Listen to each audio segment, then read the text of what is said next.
Hello, rich girls. Welcome back to another Encore episode of Old Money. I hope you are enjoying the countdown of the 10 most popular episodes of the first 100 episodes of Old Money podcast. When this podcast drops, when this Encore drops, I will be traveling. I will be flying around Spain on our honeymoon, just living my richest life. And I'm really excited for you to get back into this episode. It was one of the ones that sparked the most comments in my DMs. It is the High-Value Handbook, 15 Habits of Wealthy Women. And I always get refreshed on this when I'm in Europe because it's just different there. People carry themselves differently. Also, a lot of the places that we travel to do tend to attract quite a few affluent people. So it's like a sociological situation for me. I'm the observer. I love to be on the edge of a restaurant with a glass of rosé, a Hugo Spritz, with big sunglasses, watching in and seeing all the dynamics. I don't know if you are like this, but I am the person that makes up backstories for everybody. I'm like, oh, she's divorced. He was the best friend. Now they're together. They're on an interloping situation. I'm making up stories about their children. Did they come from a yacht? Did they come from a hotel? Are they faking it? Are they making it? I love all of it. And the reality is there are such minuscule things that we could all do to elevate our presence, our magnetism, our elegance in everyday life. And I go through them in this episode, 15 of the habits that I try to remember. It's a good one for me to listen back to because after too many Hugo Spritzes, things can get a little sloppy. So I hope you enjoy this episode and I hope you're doing well. Catch up with me on Instagram and I'll talk to you guys there. Bye. Happy New Year, rich girls. Welcome back to Old Money, the podcast for women building the trust funds they wish they were born with. I'm your host. Happy New Year. Happy New Year, baby. It's Amber Frankusen. I'm so excited to jump into this with you.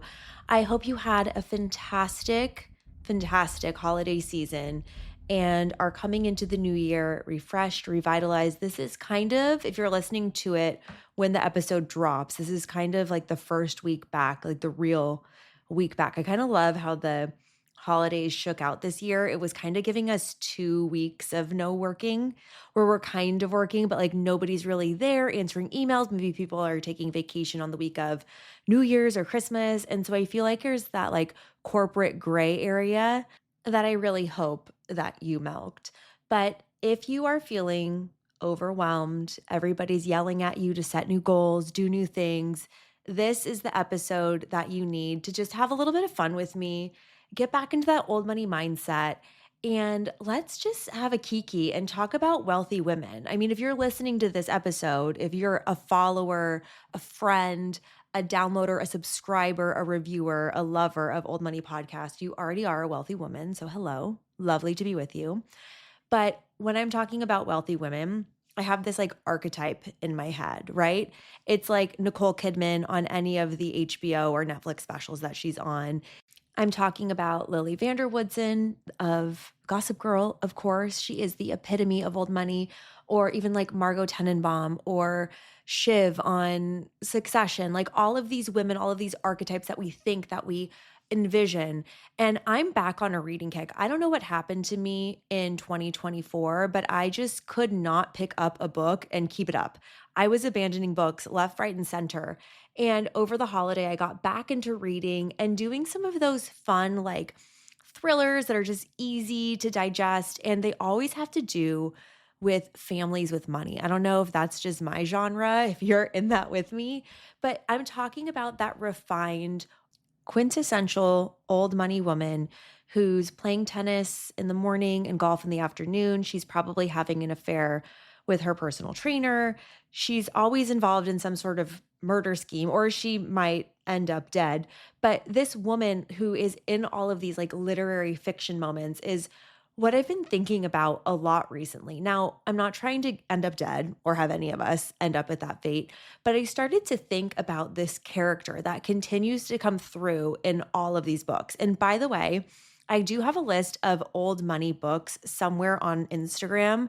If you need me to repost that, send me a DM right now. Open Instagram, go to Old Money Podcast on Instagram and tell me I need to repost it. But I did just read a book that I loved. It was called Look Closer by David Ellis. It's an interesting, lots of twists and turns, but it's an interesting thriller. And the main character is one of these kind of like old money women. I won't tell you what happens to her, but they're all the same. And I was thinking about it like, okay, what is it that all of these women have in common? What makes them old money? And of course, there's the whole caricature, right? Whether it's the pearls or the Chanel suit or the handbag that they carry. But I wanted to advance the conversation and make this meaningful and value driven for us to have a conversation about what do old money women do that other people don't? What sets old money women apart? What are the habits, the traits, the mindsets, the things that they do, say, think, or be that makes them an old money woman? So I have 15 things. Some of them we've literally never talked about before, including this first one. So let's jump into 15 traits of wealthy women. So the first one on the list is posture. This has been inspired by my friend Marina Schifferman, who is a real estate agent in San Francisco. She and I met through 10th House, a female founder collective cohort. She's also an entrepreneur, but you probably are like, what does this have to do with posture? Does she have great posture? She does. And why is that? Because she used to be a ballerina. And she's actually recently started a new company called Together in Luxury. And I want to shout her out, where she's connecting professional ballerinas with marketing agencies or production companies to get them into commercial videos and things like that. But it made me think about wealthy women have the best posture. You're never going to see a wealthy, confident woman walk into a room and have her head curled down like a shrimp, looking at her phone or digging in her purse. A wealthy woman's going to enter a room and own it. She's going to have her head held high, her shoulders pulled back, and her eyes are going to scan the room looking for the host or the person that she's going to meet. But she doesn't avert eyes with anyone. She's confident and she makes eye contact with anyone who looks at her. And typically, wealthy women are the type of women who are going to magnetize and attract eyeballs on them. Not just because of the way that they look or the bag that they're carrying, but because of the body awareness. Body language in general is such a powerful way to communicate with people. And what we see with wealthy women is that a lot of them have grown up with dance classes like ballet or ballroom dance, or they've gone to cotillion or they've done a debutante ball, and they've gone through these kind of regimented lessons about posture and body positioning and things of that nature. So when I see Marina, for example, when I see Marina's Together in Luxury Instagram page, which if you have any appreciation for ballet, you should follow. It's a beautiful follow. You see the body posture of all of these people, all of these ballerinas, dancers, etc., and they look like wealthy, polished women. So body awareness and posture is the number one thing that I think that wealthy women do that a lot of people overlook. So, if you are trying to improve your posture, there's a couple of things that I would recommend. Number one is there's this posture trainer brace that you can buy on Amazon. It's like 15 bucks. I've had it before and it's amazing. It kind of goes on like a backpack, like think like old JanSport backpack, and it just kind of braces your shoulders and pulls your shoulders back. And more than anything, it's just a reminder for me to like watch my posture. Do you know what I'm saying? So, it doesn't really train you to do anything except it reminds you to keep your posture up nice and tight. And I'll usually wear it like, I don't know, every 6 months or so when I've gotten out of the habit. Or if I've spent too much time at my desk and I haven't trained my back and chest, I'm going to need to wear it to kind of reset again. But it's been a huge help for me to really just be aware of my body. The other recommendation that I would make would be doing some yoga. Yoga is actually fantastic for posture, and you can do it at any level, but doing things like cat cows or downward dogs, little things like that will help get your body into alignment. And there's a lot of really easy exercises like mobility exercises that you can do also to improve your posture. So I know we're all shrimping over our phones and computers all the time. Make sure you have your ergonomics all set up in your office. If you're working at a desk, you need to be comfortable and you need to have your computers at eye level. It will also help your eyesight, by the way, because not having good eyesight is not chic, and take it from a girl who has a literal like -8 prescription. I wish I was kidding. So Posture is the first thing that a wealthy woman pays attention to, and an easy thing that you can work on if you want to set an easy goal for yourself this year. The second item on the list is related but different. And the second item that I call out is poise, which is different than posture. To me, poise is like social grace. And there is so much value in social grace and how you make other people feel. The emphasis here is the demonstration of just good manners and tact and the ability to navigate social situations smoothly without being flustered or aggressive or reactive.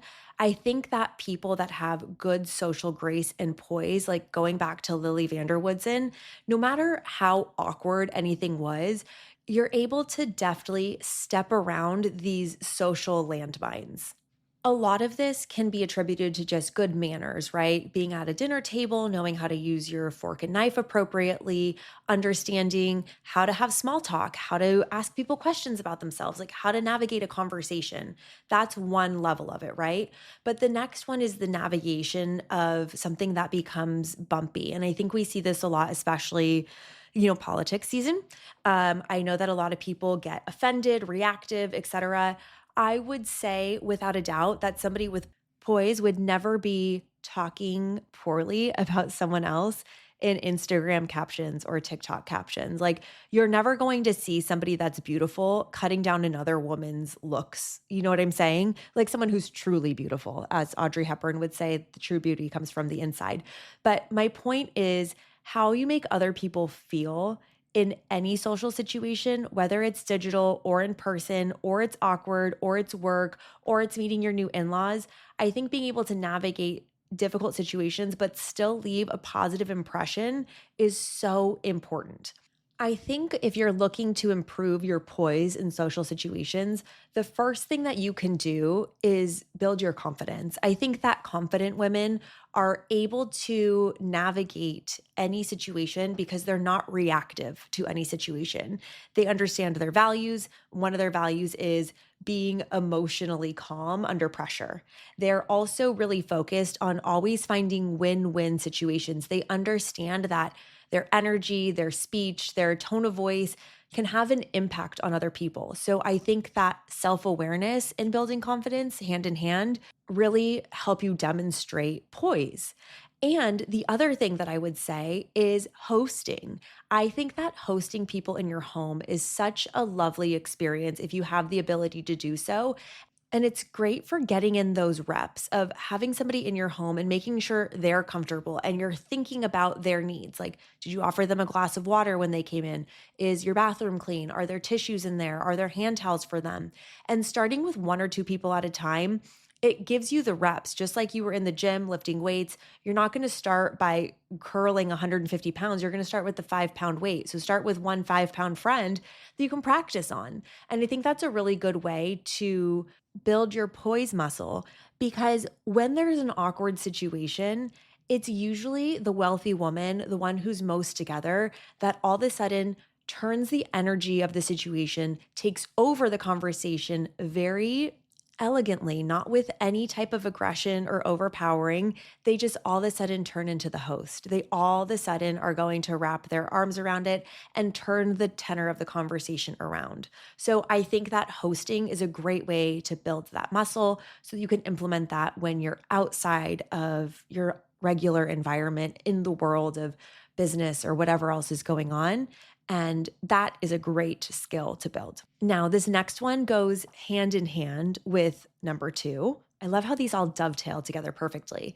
It's related, but very different. It is emotional regulation. Wealthy women are emotionally regulated. Now, interestingly, in pop culture and in media, I think we see a lot of these wealthy women or old money women portrayed as very cold, unaffected. They have no emotion. They're like dead to the world. And a lot of that times in books, movies, TV, it's because they're like, on drugs or martinis or whatever. But that kind of like cold stereotype is actually really interesting. I think it's very British. And I think it's something that has kind of percolated down through pop culture. But the way that I think about it, I was thinking about the British reference, is remember the mom in The Parent Trap. I'm talking about the Lindsay Lohan version. And she's going to go meet the husband again, and she's getting ready and she's trying to be calm, cool, and collected, but she's smoking a cigarette and has her hairs in rollers and she's freaking out. Typically speaking, she would be emotionally regulated, like nothing bothers her, nothing affects her. And that scene is funny because we're seeing somebody who's typically so calm, cool, and collected be completely emotionally dysregulated. But this emotional regulation is really about, again, not reacting to anything that's going on. Like, we are not seeing wealthy women road rage in a Walmart parking lot. My mind is going to like Keira Knightley in Pride and Prejudice, right? The Jane Austen novels are all about these super strong women. And yet, even though they're experiencing emotion, the way that they're typically expressing that is through a volley of wit and words, and they're able to still maintain composure no matter how emotional the situation is. So I believe that emotional regulation is actually one of the best things that I have been working on recently, because there is so much power in the pause. If you are reactive at work, at home, wherever, it is such an energy suck to just be worked up over every little thing. Like Justin watching football on Sundays, I've never seen that man get so worked up over every potential injury, every hard hit, every score, every not, whatever. It's so exhausting, but like he loves that adrenaline. That's why he's watching it. He's not trying to be a wealthy woman, by the way. But for me, I just think about that energy expenditure in my everyday life. If I was upset every time somebody cut me off in traffic, like, stop. It's ruining my day. It's not ruining their day. It's ruining my day if I get dysregulated. So, if emotional regulation is something that you're trying to work on or improve, the obvious answer is the one that I hate, which is cold plunge. It is the number one reason why all these entrepreneurs are getting in freaking freezing cold water every single morning, because it helps you with emotional regulation. First of all, when you do something that is so uncomfortable and so painful, especially on a regular basis, honestly, everything else becomes so much less painful in comparison, because it is that painful. I'm not saying it's like painful to get in the ice bath, but it's uncomfortable, right? So your tolerance for discomfort goes up a lot. And when your tolerance for discomfort goes up, you're able to stay more emotionally regulated even when something is severely uncomfortable, like traffic or a conversation or an argument. And the other reason why cold plunging is so important and such a technique for a lot of high performers is because it really forces you to regulate your breathing. And when you're regulating your breathing, you are actually keeping your entire nervous system calm. So if you're not interested in getting in a very cold bath, I totally relate. And I also would say, work on breathing techniques instead. There's a lot of different breathwork exercises that you can do to help focus yourself back into your body, get calm, and stay regulated. Okay, number 4, this is a value of mine. And I think it is also a value of wealthy women. And it is that wealthy women value their time over everything.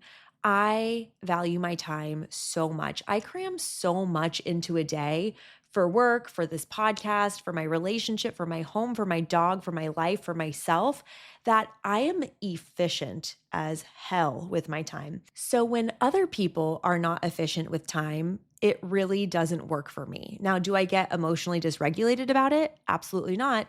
I just basically have a no tolerance policy for it. Like if somebody misses a meeting, we were interviewing somebody for a position this last week and they blew off my HR manager and just didn't show up and then asked to reschedule. That was an immediate no for me. If you disrespect somebody else's time, it just doesn't work for me. It's a no tolerance policy. I keep a very tight schedule because other people are counting on me. My clients are counting on me. They have busy schedules with their own clients, their own patients, their own whatever. So if I'm late, if I waste their time, it's a total sign of disrespect. If somebody wastes my time, I take it that way as well. So I keep a very tight schedule. I have my Google Calendar on lock. I know exactly where to be all the time. I spend time each week making sure that it's nice and organized. There's things like drive time or rest time or lunch breaks or whatever built into my schedule. It doesn't take me more than a few minutes. And it also helps me keep the rest of my life organized. So, one of my hairstylists from way back in the day, Chelsea, I love you so much. Her and I used to book out my hair appointments for the entire year at a time. I loved that because she would have all of her vacations planned. I would have all of my vacations planned. And that way, there was never a crunch right before a holiday or a vacation that I would have. And it gave us plenty of time to adjust if we needed. So, if you're a small business owner and you don't have your client meetings or your client appointments scheduled out in advance, try that in 2025 because it's going to help people, number one, stay committed to you. And number two, when things are already on the calendar, usually people work around the things that are already there as opposed to trying to fit you in at the last minute. The other thing about this, about valuing my time, is that if I am not doing something that either brings me joy or brings me money, I'm not doing it. Now, does that mean I outsource all of my housekeeping? No, I do a lot of it on my own because honestly, it brings me joy. It like calms me down. I get to put some music on. It's not a big deal. But the deep clean, I'm bringing in a housekeeper to help me out with that or admin tasks. I'm the CEO of a company. I'm running this second company, this podcast. I have dozens of clients that are waiting for my advice, and I charge thousands of dollars for strategy, implementation, whatever it might be. So, does it make sense for me to reprogram an entire Excel spreadsheet? No, absolutely not. I'm going to farm that out to somebody who is at the right time in their career to help me with that. So, in valuing my time, I'm ensuring that I'm never late. I don't want to have a reputation of being late or being disrespectful. I also have a no tolerance policy for people who waste my time, miss meetings, miss schedules, things like that. Of course, there's a little bit of grace there because with Poise, you're going to be understanding when things come up, but you also hold your boundaries and you make sure that people know what your expectations are. And if they can't meet them, that's totally okay. It's just not the right fit. And then finally, really owning your Google Calendar, your schedule. This is the day and age where it doesn't make sense to have a handwritten schedule anymore. Like Google Calendar syncs all of your flights, it syncs all of your appointments, everything goes automatically to that. So use it to your advantage. I think it's a complete waste of time to duplicate things into a handwritten notebook that you then have to carry with you all the time and doesn't update automatically. When you're living a very full, very busy life, you're going to need a tool like Google Calendar to keep you organized. So, in addition to keeping all of your appointments and commitments within Google Calendar, I also set up periodic checklists or check marks that I need to get through, tasks that are set up for weekly, monthly, or maybe sometimes even daily to make sure that I don't miss anything. My time is my money. My time is the only thing that I can't get more of. So I value my time, and I know that other wealthy women do too. Okay, number 5 on the list is similar to what I mentioned in number 4, where I talked about hiring people to do things that are not a good use of my time anymore. On the opposite side of the spectrum, wealthy women hire experts, people who are better than them in different categories or different subject matters to help them advance. This is the hack, y'all. Of course, it's great to hire a housekeeper to do the things that you don't want to do. But what about hiring a financial manager to help you invest to the best of your ability, a fiduciary? Or if you're trying to homeschool your kids, and you don't have any experience in early childhood development, maybe it might be more efficient for you to hire a tutor. Every wealthy woman has a personal trainer or a tennis coach or a golf coach. They're going to hire somebody for lessons for their kids. They're going to invest money in people that they can learn from. And I think the big piece of this is that we're not outsourcing responsibility. We are owning the fact that we are not subject matter experts in everything, and we are pulling in people who are in particular fields that we're looking to advance in so that we can go farther with them. A great example of this is a business coach. If you are in business and you are plateauing or you're struggling, you need to hire somebody who's going to be able to help you because it is really hard to know how to do all of the things in business exceptionally well. And I'm talking about finance, accounting, marketing, operations, management, all of these different areas of business. When you go to get your degree in business, you usually specialize in one of those particular areas. So if you went and got a degree in accounting and nobody ever trained you on how to be a manager, how are you expected to do both accounting and management very, very well? There are two totally different sets of things you need to learn in order to do both things well. So if you're running your own business, all of a sudden you're an entrepreneur, you had a product, an idea, a service that you wanted to bring to the world, and you're expected to be expert level at all of these things? Absolutely not. So while bookkeeping can be something that you outsource because you just don't want to do it, takes up a lot of time, I'm talking about hiring an expert like a CFO, a fractional CFO, or a fractional CMO, somebody who can see from the outside of your business all of the things that need to be done in order for you to have a comprehensive marketing plan or finance plan for growth and hiring and scaling or whatever that might be. In your own personal life, you might have an area that you're trying to achieve. And maybe if you're listening to this episode, you're interested in improving your personal finance skills or your money management or your money mindset. Hire an expert, find somebody who's already accomplished the things that you've done, and then learn from them. That's what this is all about. I love using my money, by the way, to support other women that are in business to either help me with things that I don't want to do anymore or in areas that I'm wanting to grow. I'm not the type of person who subscribes to every business owner always needs a business coach, but periodically I do tap into my network of business coaches and leaders, people that I know and I respect that are really good in business. This is not just a go buy from any business coach on Instagram. Like, please don't do that. But you've heard her on the show before, Jessica Marks, one of my business coaches. I'm getting to work with her again in Q1 this year because I just know I'm in this inflection point of growth in my agency and I want somebody's outside opinion to like, where can I improve? Where can processes get better? Where can operations get better? Where can my leadership skills get better? Where can our service offerings be more clear for our clients? So I'm hiring experts who can dig into my business, understand it. And that's the thing about Jessica is she really does dig into businesses. Like a lot of people that are like mindset coaches or life coaches, like they don't even ask you anything about your circumstances and then they're just going to like give you advice. That's not for me. I'm talking about experts in their field that have a proven track record of success and whatever it is you're hiring them for, even if it's your tennis pro. Like, does your tennis pro, not did they win a lot of championships, but do they have good reviews from people who have been coached by them? Like, did they help people achieve the same results that you want? That's what I'm looking for. Investing money in those we can learn from is such a wealthy woman hack. So, as you've set out on your 2025 goals, whatever those might be, whether it's financial or athletic or just you want to grow your Instagram, who are you hiring that is the expert in those things and who's holding you accountable?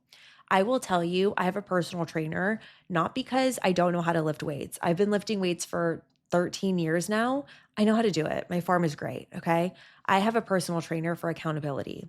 I have a personal trainer who told me that my right foot kind of like points in when I do a forward lunge and I should watch out for that alignment. Like the little stuff. I'm talking about getting 2% better.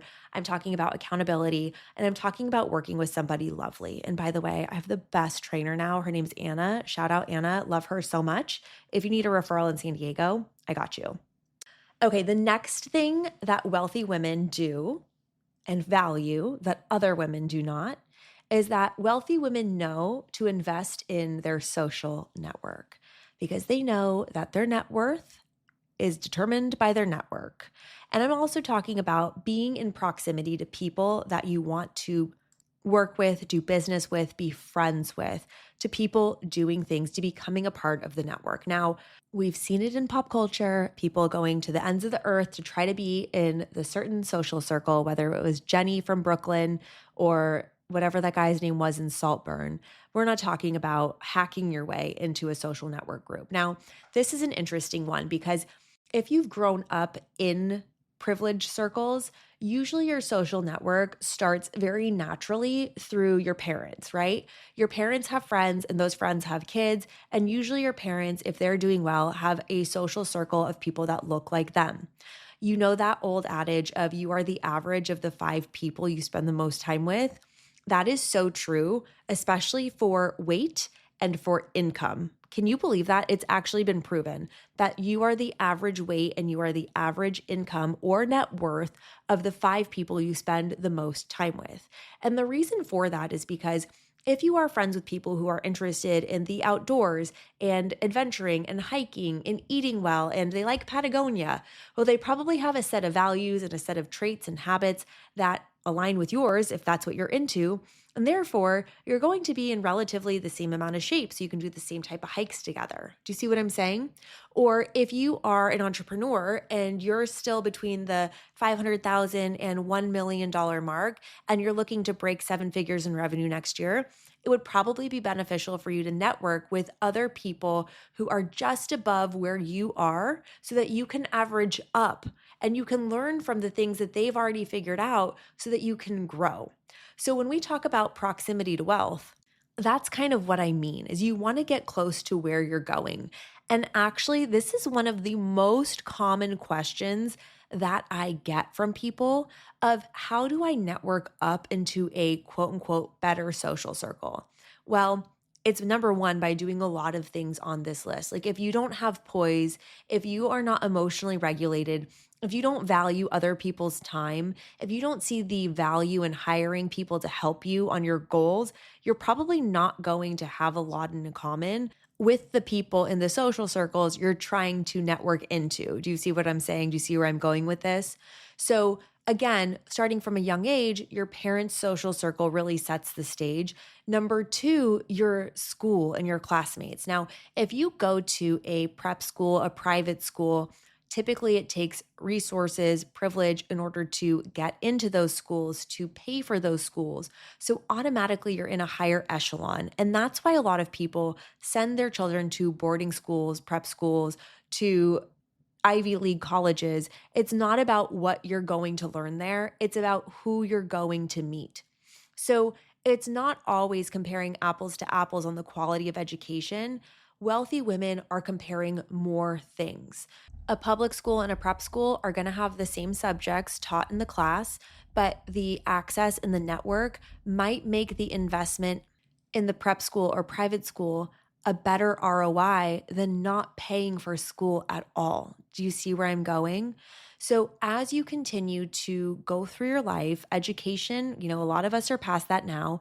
Now we're into the professional realm, and being within certain jobs or industries can give you a lot of access, but professional networks can as well. If you're an entrepreneur, like I said, working with business coaches, getting within their networks, being with other business owners who are in your same industry or type of revenue or type of service or whatever that might be is huge.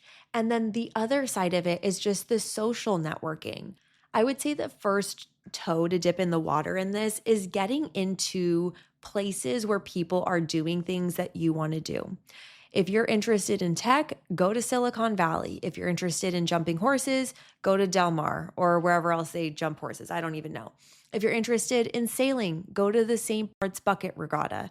You going to St. Bart's and walking the docks to try to get on a boat, to sail with people, to help them during the regatta, boom, you're in, you're a friend, you're giving value, you're being part of the social circle. You're never going to get into the sailing community if you never go to where people are sailing. So you have to go to where these people are.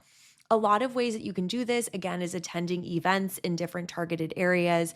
Joining different social clubs is huge. But before I even get into that, going to hotels, going to places where people travel, working in open plan office spaces and being open enough to go talk to people. Like I will tell you, if you're in LA and you want to meet a young hot thing that's working, go work in the afternoon at the One Hotel. It is, first of all, such a vibe. It's so cozy, it's so comfortable, but also the people that are working there are all building something, doing something, networking, chitting and chatting. And then 5:30 rolls around and all the girls are coming in looking for their sugar daddies, okay? It's like there is energy, there is trade, there is stuff happening in there. But that's kind of the old school way, right? Like that's shooting fish in a barrel. If you're going to be strategic about it, joining a specific networking group or social club is going to help curate the type of people that you want to meet so much more efficiently. And what do we care about? We care about time. We love efficiency. So, of course, every city has their own network of private clubs and organizations, whether it's University Club or the Reading Room in San Diego or whatever it might be. And some of those have very high barriers to entry, which could include anything from high initiation fees or dues, or you need to have referrals from other people who are already in the club. But that doesn't mean that you should be afraid of them. You should actually really, really lean into them. I think that whether it's a golf club, a country club, a tennis club, a dining club, a wine club, it's again going to give you the reps to build your poise and build your network one person at a time. I find it so interesting that this is one of the most common questions that I get because I don't know what it is that people think are going to happen when they get into a higher echelon of friends. In fact, I have one friend that I'm thinking of right now that is extremely, extremely wealthy. And she used to ask me to travel with her when I was single in my 20s and that she would pay for it. It was not because she was like a sugar mama, but because she wanted young, fun people to go out and party with her and have a great time. And she still does travel that way with like a posse of younger girls. And of course, her husband and their couples friends too. But like, I know she pays the way for a lot of girls, but what's so funny about that is I was never the girl that wanted to be in a club. I'm not staying up late. I'm going to bed early.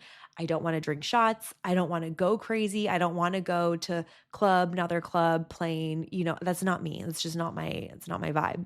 But that is not typically what happens when you get into a higher proximity of people.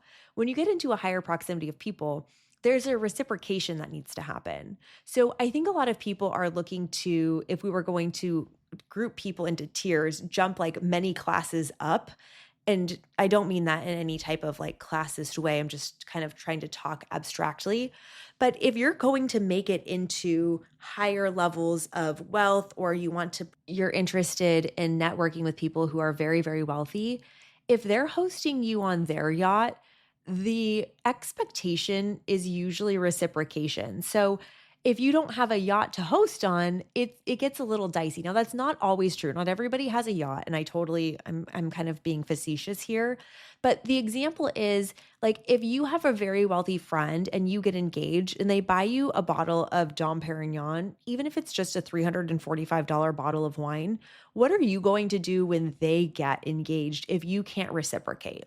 So I would say some reflection here is really interesting. We're not trying to shoot for the moon and get invited onto Jeff Bezos's yacht. What we're trying to do is build meaningful connections with people who are coming up with us.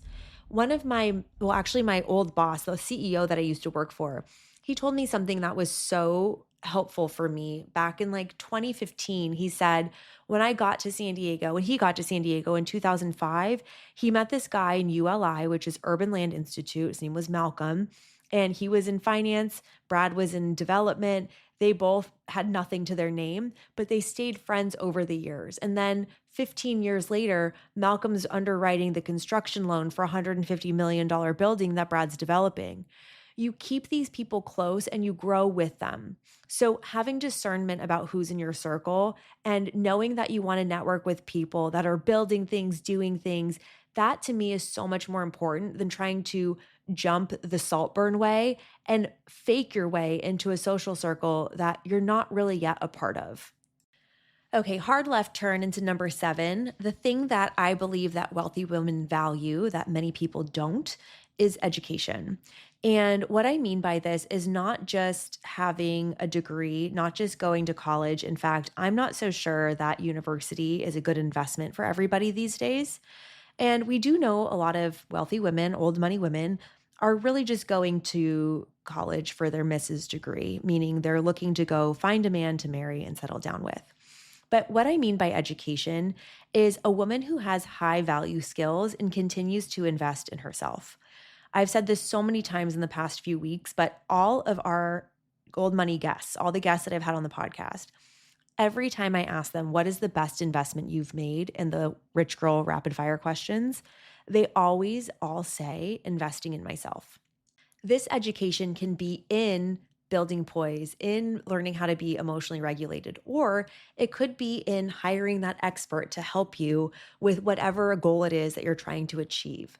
But wealthy women know that if you're not learning, you're dying. Like progress is so integral to the success of the human beings, the species of human beings, that if we are not making progress and we're declining, we are actually in death. So I believe that wealthy women place a very high value on education, not just in the formal sense through a formal education, but in continuing to be educated and continuing to grow in whatever it is they're doing. The eighth item on this list goes hand in glove with that same fact. It's about being disciplined. Wealthy women do the things they say they're going to do. They believe that they will achieve their goals because they are disciplined enough to do them, to do all of the micro actions that are required for them to achieve their goals. And whether that means that they wake up and go to Pilates every Tuesdays and Thursdays, whether they always are responsive to their clients in their inbox, or they're always going to write a thank you letter no matter what the gift is or the favor they received. Old money women, wealthy women are disciplined. It is part of their makeup. And it's this discipline that gives so much confidence. Like in business, I've never once considered failing. It's not in me because I only fail if I stop. And I'm so disciplined that I will literally continue to go and be pushed by the drive to be better. Not because, oh, also for the drive for creating wealth for myself, let's not get it twisted. But just the other day, I was up late on like a Friday night working on a strategy for a new client of mine. And he was like, how are you so driven? But it's my business. It's my game to lose. I know that if I can just show up, the results will come. And in fact, I think that same way about going to the gym. Like, I don't overthink it anymore. I don't program any workouts. I don't count any calories.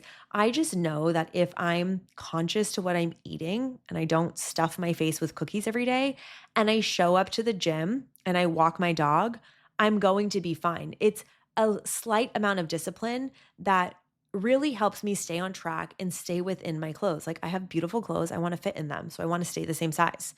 With discipline for work, I just know that I'm going to do it. And so there's no energy wasted in my brain, nor is there any room in my brain spent on wondering if I can do it or not. I don't have any imposter syndrome. I would have imposter syndrome if I was trying to pretend to be somebody that I'm not, but I'm not doing that. I don't waste any time because I just know that if I can break down my goal into micro pieces, and by the way, if you have a really big goal and you don't know how to achieve it, put it into Chat GPT and say, break this down into smaller goals and action items to help me achieve this. Like, if you want to make $1 million this year, let's say you have a business, let's say you sell widgets. If you want to make $1 million this year, put into Chat GPT the information about your business, things like how much it costs for you to make your product, how much you sell it for, what your conversion ratio is for your marketing, your click-through rate, your email program, and ask it to build you a plan for how to make $1 million this year. It it's not, well, I don't want to say it's not hard. It is hard. It takes a lot of work, but it's simple when you break it down. And if you're disciplined enough to execute on all of the steps that you need to achieve your goal, and you continue to iterate over time, you can't fail. You can't fail. You have to be asking the right questions, selling the right thing, doing whatever. But if you are disciplined, there is no room for talk about what you can or cannot do. You just do it. So, old money women, wealthy women, they do the things they say they're going to do, even when it means they made promises to themselves. That is the cornerstone of building confidence. If you say you're going to wake up early every single day, but snooze your alarm for an hour, you're degrading your confidence. So, if you are interested in building your discipline, set small goals and keep them. That discipline and that honoring yourself will build that muscle, and it will make sure that you do not fail. But speaking of failing, item number 9, this is such a key that I don't think gets talked about enough. In fact, this was one of the things that I was like, oh my God, I don't know if we've ever talked about this on the podcast, but it is such a cornerstone of my life. And I think it's one of the things that makes successful people. Number 9 is that wealthy women are decisive. They make decisions quickly and they move on. They do not overthink them. They do not ruminate on past decisions. They just always know they can make another decision. And one of the ways that this has shown up in my life and where I learned this was working in real estate. So when I first started at my last job before I started the agency, I was in the acquisitions department of 2 people. And our job was to go all over San Diego County looking for deals that we could turn into multi-million-dollar homes. So we would be looking at old homes that we would have to scrape and then design and rebuild. And we would be at the office so late sometimes because we would have to figure out in a pro forma if that was going to be a successful project or not. If you take too long building your pro forma and figuring out if this is going to be a successful project, by the time you figured it out, somebody else has already bought the land and closed escrow. So you have to be decisive and you have to be confident.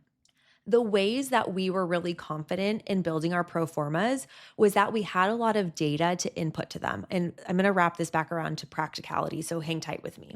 But if I'm going to give you an example, like we would know what the cost of construction would be per square foot for a very high-end level of spec home. So based on the lot size, the size that we were able to build on that lot, how high we could build on that lot, if we would have 2 stories or maybe a basement, what the spec level would be, we would have all of these assumptions that would plug into this spreadsheet that would formulate for us what the return potential would be after we paid for the land, the construction, the materials, all that type of stuff, right?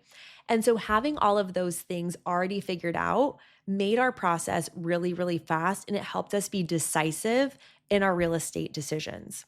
If you're trying to be more decisive in your own life, one of the ways that I try to do that with myself is I have my values and my standards already decided in my head.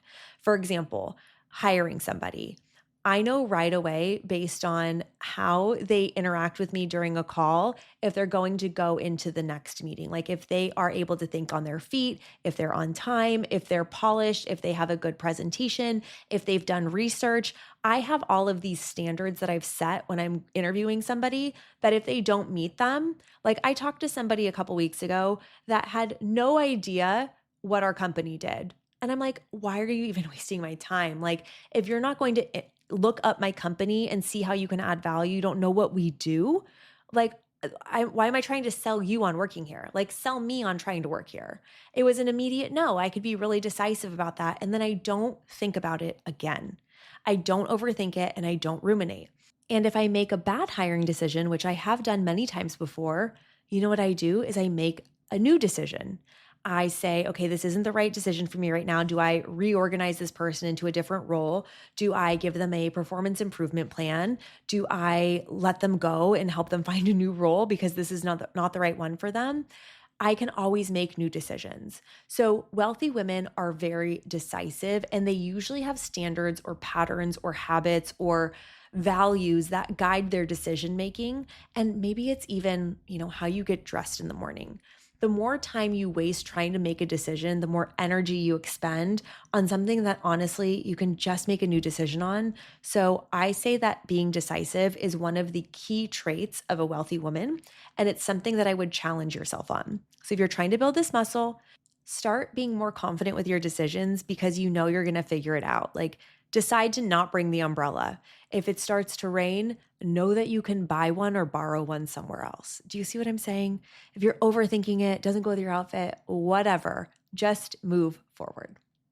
Okay, item number 10 is that old money women do not fall victim to vice. Now, this is contrary to what you might believe if you're reading all of these old money novels and all of these character studies where everybody's drinking a martini at noon. But true 2025 wealthy women do not fall victim to overspending, over drinking, smoking, eating too many processed foods, they are all about temperance and making sure that they're enjoying the positive things in life without going too crazy and falling victim to it.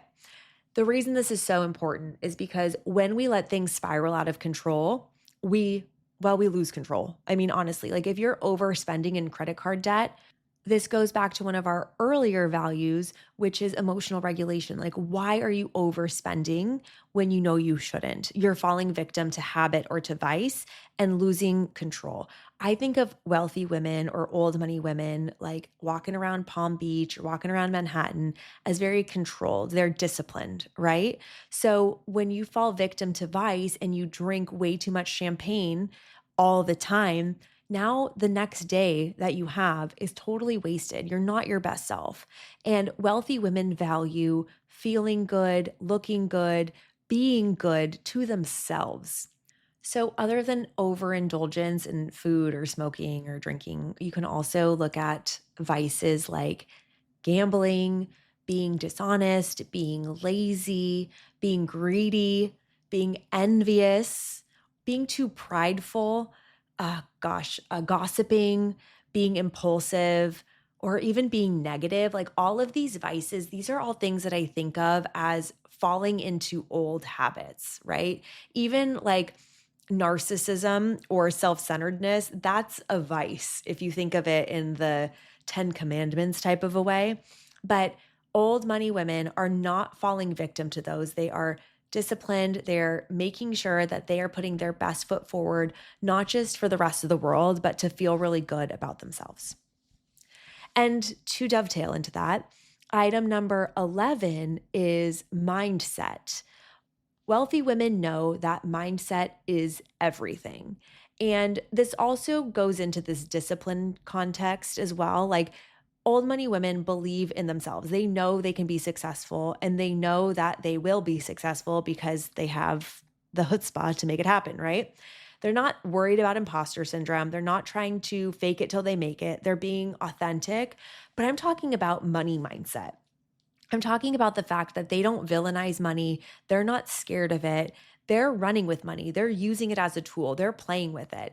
They're not wasting time asking questions like, does money buy happiness? They're like, I don't care because I know that poverty doesn't buy anything.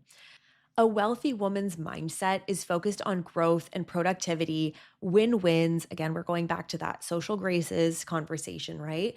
We are really focused on developing and cultivating a healthy and expansive mindset that's going to support us in our growth. We are not wasting time with overthinking or ruminating or entertaining old ideas that we know we need to reprogram. We are confronting our limiting beliefs head on and breaking through them. Part of that is identifying them. And this also goes into the education's conversation as well of part of the education that we can invest in for ourselves is therapy and coaching and personal development. And always improving your mindset is the number one way to continue to win at life.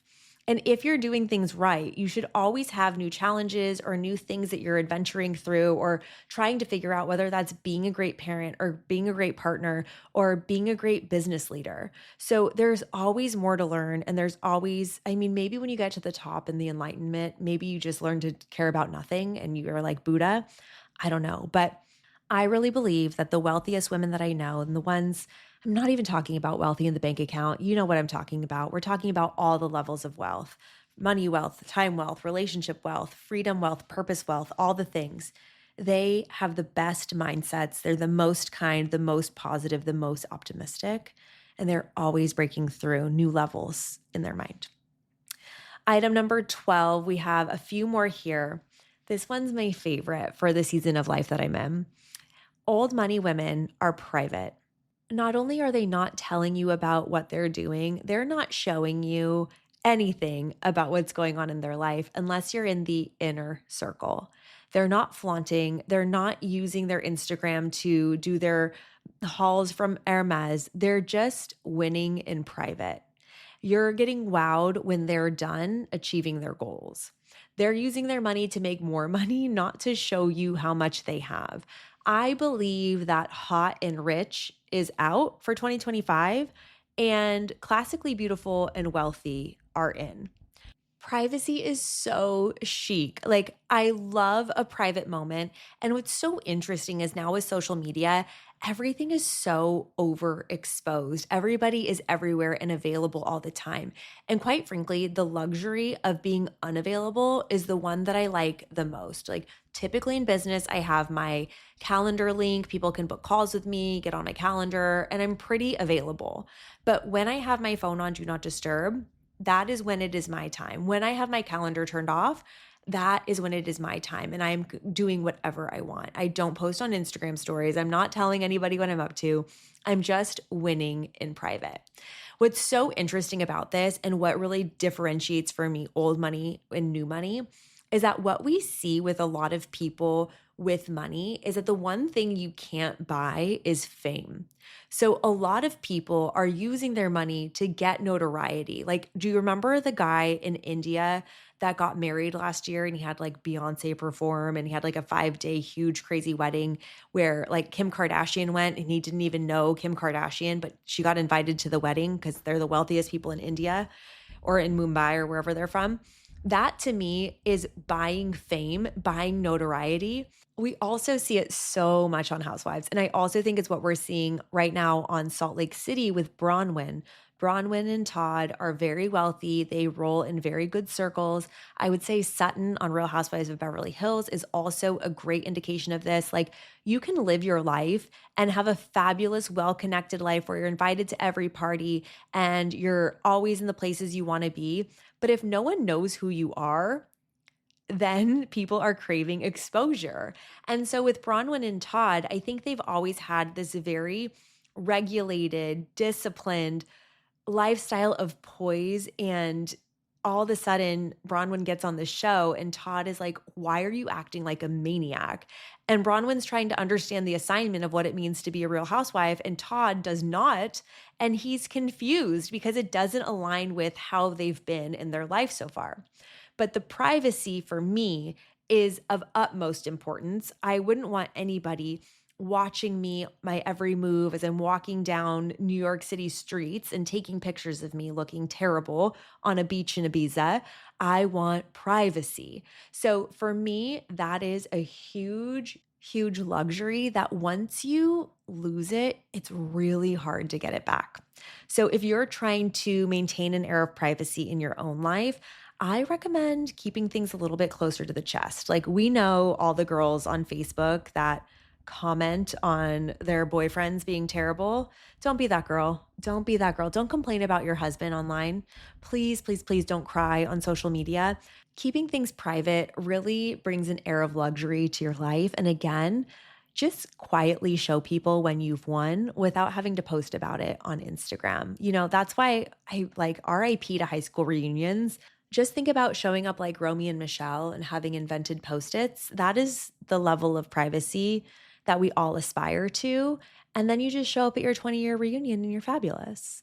So privacy, item number 12 on this list. Three more. Number 13, wealthy women are not afraid to ask for what they want, but they're not attached to an outcome. I think this is huge in advocating for yourself and learning how to advocate for yourself. And this also dovetails beautifully into having boundaries, enforcing them, and understanding that your time, your money is valuable and you're going to ask for what you want. For example, if you have a late fee on your card, you're going to call and ask it to be removed. If you want to make dinner plans with somebody, you're going to call and ask them for the dinner. If you want something in a relationship, you're going to clarify with your partner, what are you in this for? Wealthy women are not afraid of the responses because they know that once they have information, they're better off. So, whether you're getting that from a partner, somebody in business, a client, stop with all the games. Like, wealthy women don't play games. They get to the point because their time is money and they want to get the best information that they can so they can make the best decision, be decisive, and then move on. So, if you're practicing asking for what you want, start small. If you've never been able to send a dish back at a restaurant, this is your chance. This is your time to shine, baby. I mean, don't send a dish back just to send a dish back, but if it's wrong or if your coffee's wrong, can you advocate for yourself? advocating for yourself when it's small dollars and it doesn't matter and you're never going to see this barista again, that's a really good way to practice advocating for yourself and asking for what you want. Now, think about it in a higher stakes situation when you're giving birth and you have a birth plan and the nurse that you've never seen before isn't listening to you. You're in an incredibly vulnerable state. Have you practiced asking for what you want or what you need? There is a way to do it with tact, with poise, with social grace, where you're not being demanding. Even if you're under stress, you're still making sure that you are emotionally regulated, but you're calm and you're firm.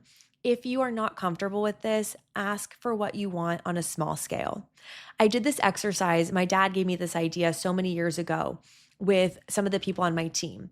And the scenario was if you took your car to the shop and you took it in for an oil change, and then as you were checking out, they were like, great, so you're all set with your 4 new tires. What would that experience look like for you? Would you say, I didn't come in for 4 new tires, I came in for my oil change? Or would you just pay and go about your merry way? And at the time, the 3 people that I had on my team, they were all Gen Z at the time. I'm not hating on Gen Z. I'm just trying to paint the picture. They all said, I would literally just pay and leave. And then you have all of this emotional dysregulation about how hard it is and what's going on. And they didn't listen to me. And now I'm all upset. And then I spent this money and I wasn't meaning to. You have to learn to advocate for what you want or what you paid for. So you have to learn to say, oh, wow, I'm so sorry. There might have been a miscommunication, but I didn't come in for 4 new tires. I came in to get my oil changed. What can we do to fix this together? You are emotionally regulated. You are using your poise to find a win-win solution. You're taking accountability, but you're also asking for what you want. And quite frankly, you can always find another mechanic. So, like, don't take your car back if they give you 4 new tires and all you needed was an oil change. Do you know what I'm saying? And it's building that muscle again, because an old money woman is not going to just take life lying down. If she wants the Croc Birkin with palladium hardware, she's not going to take the Picotin when that's not what she wants. She's just going to continue to advocate for herself. And that's what I encourage you to do as well. Okay, number 14 on the list. This one is, I almost debated not including it because I didn't want it to be taken the wrong way. But I put number 14 as entrepreneurial. And that doesn't just mean that wealthy women start businesses, because there's a lot of wealthy women out there that have never started a business. Maybe they work in corporate, they're doing very well for themselves, or they're a stay-at-home mom, or whatever their life path is. But what I mean by this is that wealthy women are entrepreneurial in their general approach to solving problems. Being entrepreneurial means having an approach that's characterized by being innovative or creative or taking initiative and having the drive to see things through. They're going to be able to take risks, create value, and that might be in business or in personal projects or within an organization. And I actually thought about this. It was so interesting. I was listening to the Toast back in December when Claudia was doing her fundraiser for the Holocaust Education Remembrance Project or whatever it is. I don't even know. Don't quote me on it. It's a cause that's really near and dear to my heart. My grandmother was a prisoner of war in Indonesia in World War II and suffered a lot in that process. And it breaks my heart to know that Holocaust education is being lost. Hers was kind of a different scenario, but nonetheless, it's a cause that's near and dear to my heart. So she's trying to raise money for it, right? And she was soliciting for larger donations. And Jackie, her co-host sister, said, "Oh, I'll just go halvesies with you. I'll pay 5,000, you pay 5,000." And she's like, yeah, we'll do that. But also, that's not the point. People that are on boards of philanthropies or groups or whatever it is, whatever the organization is, they could probably write the check, but that's not the point.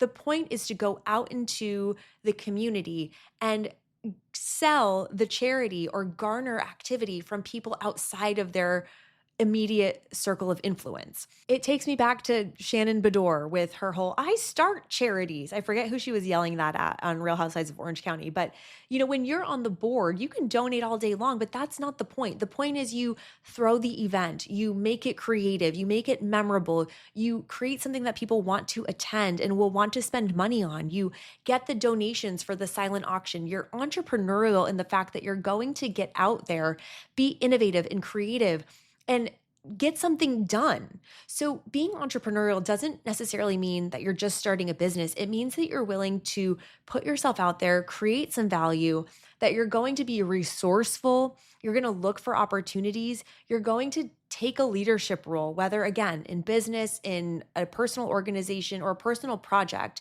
and you're going to have that mindset. In fact, I think that mindset is one of the most attractive, most valuable qualities that you can bring to a group or organization, which is why these wealthy women are so great at throwing parties. You know what I mean? So, the last thing on my list here, item number 15, wealthy women enjoy the sweetness of life. I know I mentioned it before, but when I reference a wealthy woman or old money woman, and we have these ideas in our head about the characters that we know from TV, movies, or books, or we have this idea that it's somebody who has a lot of money in her investment accounts. That's not really what I mean by a wealthy woman. A wealthy woman is well-rounded in many different ways. But one of the ways she's the most well-rounded is she has great taste in the sweetest things of life, because she knows that this game that we're playing of building wealth, it's not just about stacking cash. And it's certainly not about being miserly or frugal. It's about working really hard and indulging without falling victim to vice, indulging in things that make our lives sweet. When I was in Chicago last year, we were there for work, but I took a day off. Justin was there for a summit, and I took a day off, and I took myself to the Peninsula Hotel. It is such an iconic hotel in Chicago. It's one of my favorites. And I took myself for a spa day and lunch. And I was in the locker room getting ready for my massage and my facial, and there was two women in there because it's also a membership club. You can like join the gym at the Peninsula, right? So there's two women that were just getting out of a class together, and it was in November. So they were saying, "Oh, what are you doing for the holidays?" And one woman was like, "Oh, I'm hiking Mount Kilimanjaro," and the other one was like, "Oh, I'm going to St. Bart's." And again, talking about getting in the right social circles, being a member at the Peninsula Hotel is a great place to be to network with old money women. But they were both older women, and they were talking about how their kids were now out of college and moving on to a different phase of their life and how that transition was. And yes, I was totally eavesdropping, but we were all basically naked within like a 5 square foot radius. So how could I not? Anyway, they were talking about being empty nesters and how they were really enjoying the travel and the experience of this new stage of their life. And meanwhile, I'm there totally indulging in my day and taking myself to the spa and then sitting at their indoor pool on the, I don't know, 38th or whatever it is floor, I don't remember.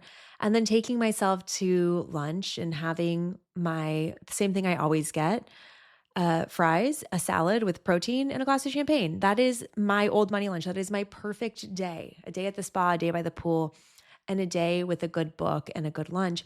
And I was like really enjoying the moment. And I remember I walked back on Michigan Avenue. It started to snow, and I shopped here and there and went in and out of the shops. And I was just having the best day. And it was absolutely an indulgence of a day, and I took a day off to do it. But if I would have just worked the whole time that I was in Chicago and didn't create that moment for myself, I didn't savor the sweetness of that trip in November when it was just starting to snow, what would it have been for? I had that amazing moment. I saw those amazing women, and they expanded my mindset about what's possible for me when I get to that age, and that I'd love to do a spin class at the Peninsula Hotel, but probably want to live in Chicago. I'm not good with the cold. My point is that old money women enjoy the sweetness, and maybe that for you looks like date nights with your partner. Maybe it looks like that expensive bottle of wine. Maybe it looks like a trip to the gym. Maybe it means getting into bed with a good book. Maybe it means being a collector of mini Kellys. I don't know what that means to you, but old money women knows that the sweetness of life is why we're living. This is all just a game, and life is just too short to not make it sweet. So whatever that is that feels good for you, we are all goal-driven, ambitious, hardworking women that are probably too hard on ourselves. And we are trying to embody all 15 of these high-value women traits, or whatever we're calling them, wealthy women traits. But at the end of the day, it's up to us to create the sweetness in our lives. And so I encourage you in this month that's all about goals and planning and setting up the rest of your year and being optimized and going to the gym every day, can you find some sweetness? Can you create that for yourself? This is my sweetness. Being here on this podcast with you is my sweetness. Being creative with you is my sweetness. Being in this community is my sweetness. Also going to the spa. I think I might book something for myself. But anyway, I love you guys so much. Let me know what you thought about this episode. If you have not yet gone to our Apple Podcast page and left a 5-star review and a note about why you love this podcast, if you could be so kind to go do that, and or screenshot this, put it on your Instagram story, tag me at Old Money Podcast, share this episode with a friend. I think it's a good way to start off the new year in the right mindset. I hope you're feeling so wealthy today, and I'll talk to you soon. Bye-bye.